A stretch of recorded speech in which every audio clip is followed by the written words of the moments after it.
Let's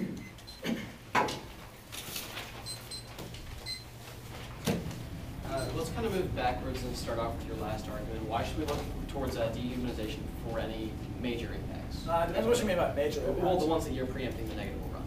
Well, we argue that exclusive focus on simply biological life is incomplete. Our argument is that instead we have to evaluate dehumanization for a couple reasons. First of all, dehumanization is key to access quality of life and values of life, which is usually the rationale behind which we take violent measures because we decrease the value of life. Second of all is the fact that dehumanization is not simply one instance that can happen to a victim.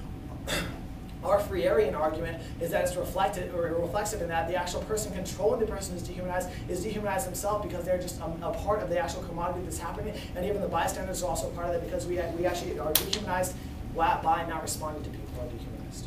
Okay, so you're just gonna say like in any impact scenario that the negative team runs, if it doesn't focus on like dehumanization first, you're going to reject it and say value dehumanization. It depends what your impact scenario is really. Let's go into solvency. Your A card talked about you could offset 1% of U.S. oil consumption. Yep. How much of a difference will that make?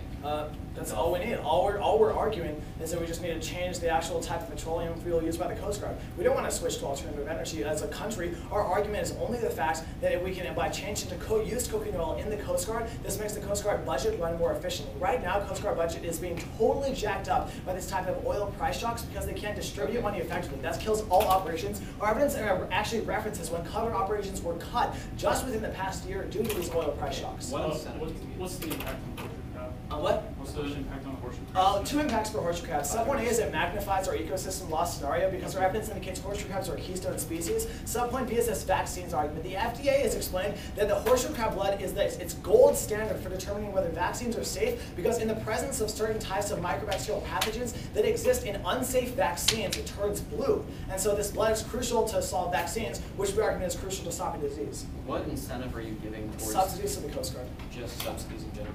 I mean, subsidies to the Coast Guard for used cooking oil in fuel for the Coast Guard. Okay. Is overfishing occurring right now? Yeah. And how much so? Our United Nations evidence is amazing on this question. Actually, you must have took it. But it references specific statistics. Like right now, the cod population is being overfished like 95%. It's like it gives like specific statistics all around the world for how insane overfishing is right now. And what exactly does the Coast Guard do to stop human trafficking? What they do is, it's pretty simple actually. You intercept ships that are coming here illegally and just go on and see if there are trafficking victims on there.